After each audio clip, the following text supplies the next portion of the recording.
3. Poder Constituinte 3. 1. Conceito. Em termos gerais, o poder constituinte é aquele poder ao qual incumbe criar ou elaborar uma Constituição, alterar ou reformar uma Constituição e complementar uma Constituição.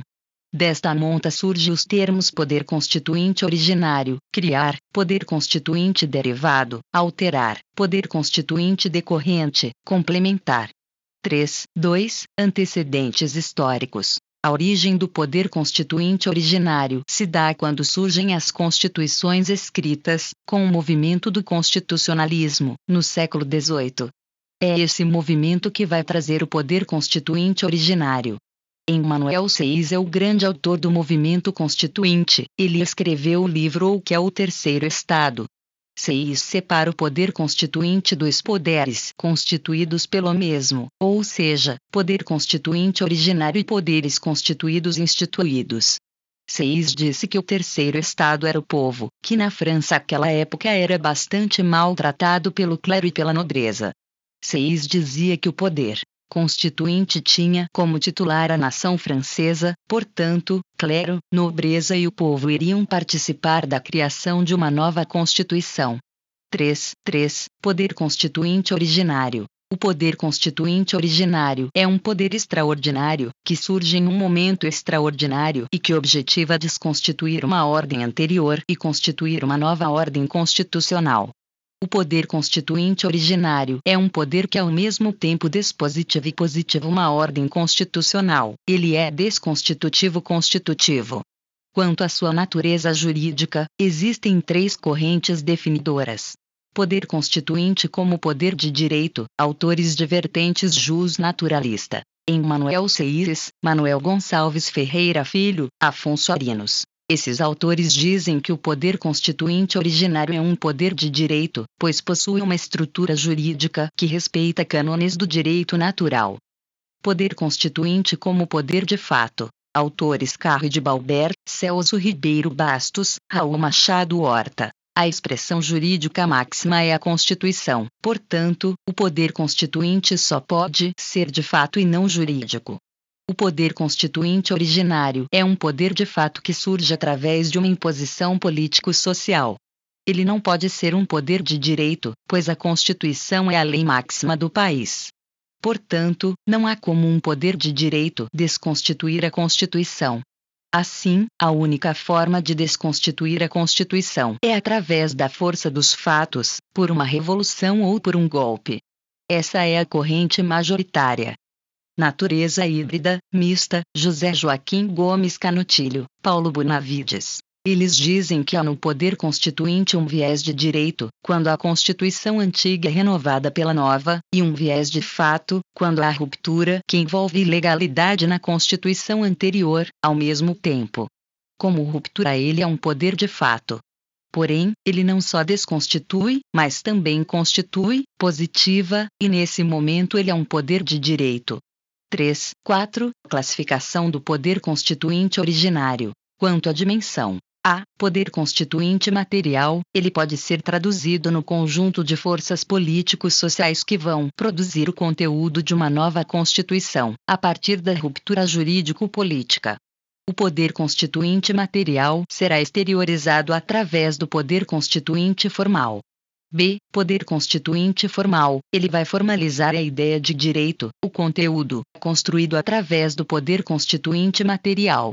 O poder constituinte formal será o grupo de poder que irá redigir a Constituição.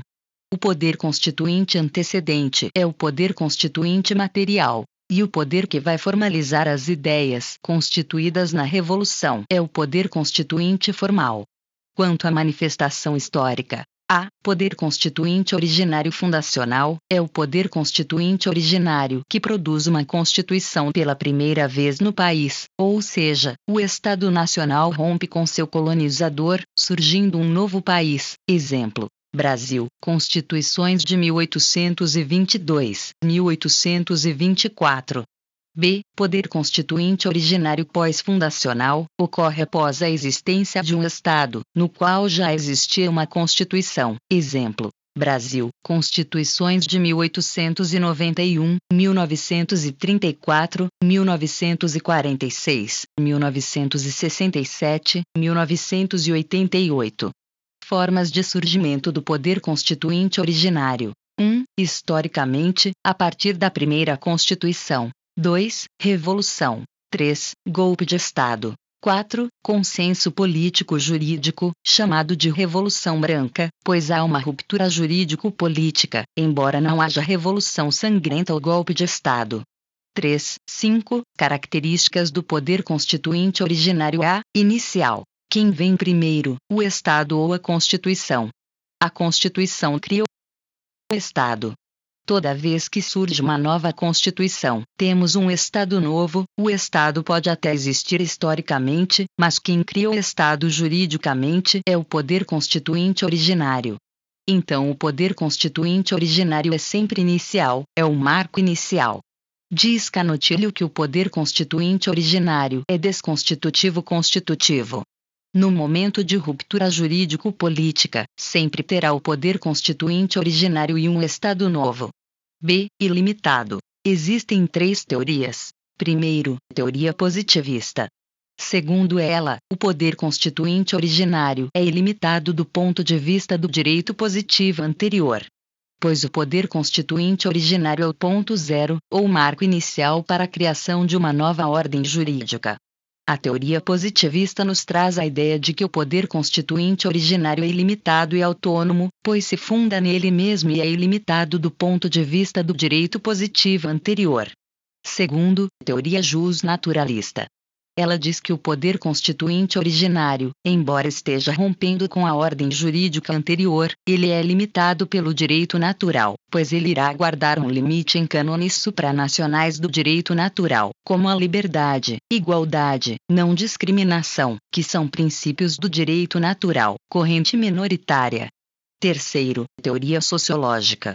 Segundo ela, o poder constituinte originário é autônomo, exerce funções ilimitadas do ponto de vista do direito positivo anterior, não está preso a nenhum direito, mas guarda um limite no movimento revolucionário que o alicerçou, no movimento de ruptura que lhe produziu. Ou seja, o poder constituinte originário guarda limite nele mesmo, poder constituinte material.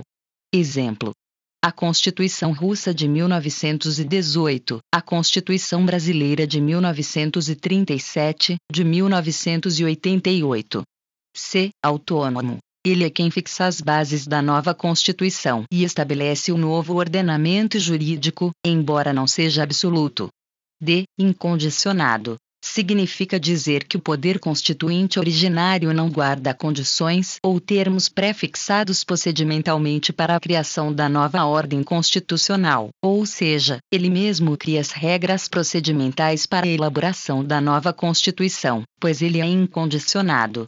E. Permanente. O poder constituinte originário continua existindo em potência, mesmo após a elaboração da Constituição, uma vez que reside no povo que é o seu titular. 3. 6. Poder constituinte derivado A. Poder constituinte derivado reformador. Visa alterar, reformar a Constituição.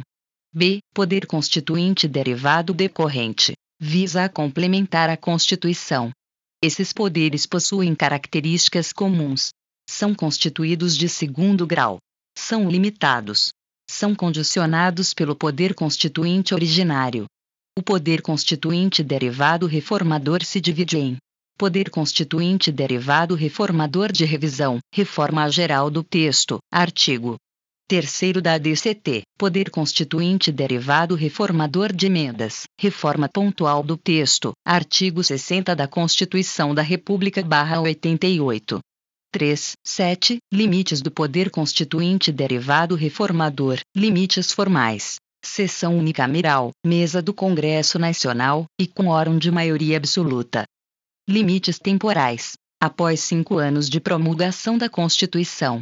Em 1994, o Brasil fez uma revisão geral do texto e fizeram 6 emendas de revisão. A nossa Constituição não pode mais ser revisada, reforma geral. Então, processo de revisão pode até tramitar no Congresso Nacional, mas é inconstitucional. pois não tem como haver outra revisão corrente majoritária, uma vez que o artigo 3º, ADCT, não admite pluralidade de revisão. Se houver nova revisão, será um golpe, um desvirtuamento da obra do poder constituinte originário. Quem promulga a revisão é a mesa do Congresso Nacional. 3.8. Características do poder constituinte derivado a. Secundário, porque deriva do poder constituinte originário. B. Limitado, cláusulas pétreas. C. Subordinado, procedimentos especiais. D. Condicionado, não possui autonomia. 3.9. Poder constituinte decorrente é um poder constituinte dos entes federados, no caso do Brasil, dos Estados-membros e dos municípios. É um poder exclusivo do sistema federativo, não implicando, todavia, em soberania desses entes, já que esta é privativa da federação. Esse poder possui limites jurídicos bem claros, limites estes que podem ser materiais, formais, temporais e circunstanciais. No caso da Constituição Brasileira de 1988, foram estabelecidos limites realeriais expressos e também implícitos, deixando para o poder constituinte decorrente, que é temporário, assim como originário, prever o seu funcionamento, e o funcionamento do seu próprio poder de reforma e seus limites formais, materiais, circunstanciais e temporais. O poder constituinte decorrente é de 2º grau, se dos Estados-membros, e de 3º grau dos municípios, subordinados à vontade do poder constituinte originário, expresso na Constituição Federal. A repartição de competências no nosso Estado Federal ocorre da seguinte forma. A. O Estado Federal é composto de 3 esferas não hierarquizadas: União, Estados-membros e Distrito Federal e os municípios.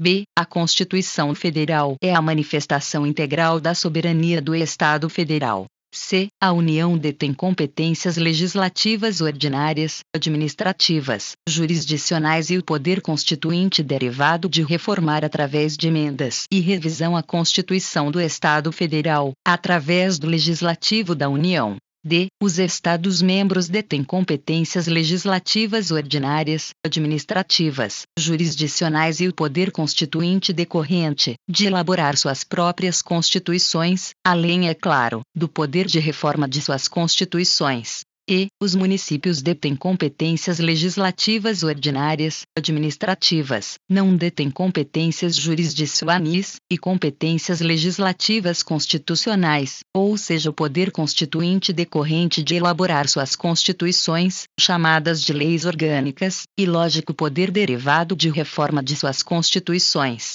F. O Distrito Federal também se tornou ente federado a partir de 1988, mas com características diferenciadas.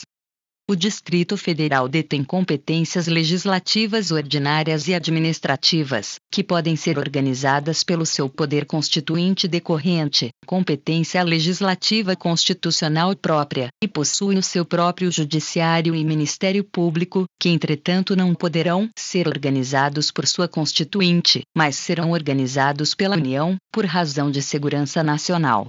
Detém, também, é claro, o poder de reformar sua Constituição, chamada também de lei orgânica, o que não muda a sua natureza de poder constituinte decorrente. 13.10. Os limites do poder constituinte decorrente. Alguns entendem que a Constituição Federal deve ser quase que copiada pelos entes federados, o que, de certo modo, implicaria em ofensa ao princípio do federativo.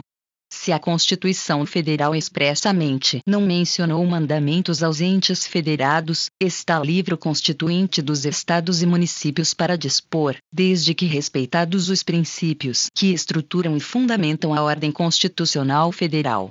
Se a Constituição Federal, por exemplo, prevê o quórum de 3/5, em 2 turnos, para a emenda à Constituição Federal, como norma regulamentadora do funcionamento do poder constituinte derivado federal, nada impede que o Estado-membro ou o município estabeleça quórum diferente, desde que respeitados o princípio da rigidez constitucional que caracteriza sua supremacia em relação às leis ordinárias e complementares, e respeitado o princípio da separação de poderes. A. Limites materiais expressos, ocorrem em todo momento que a Constituição Federal distribui competências legislativas e normaliza condutas dos entes federados. B. Limites materiais implícitos. Estes são relacionados aos princípios estruturantes e fundamentais da República, que se impõem a todos os entes federados, como por exemplo, a democracia, a separação de poderes, os direitos humanos, a redução das desigualdades sociais e regionais, a dignidade humana, entre outros.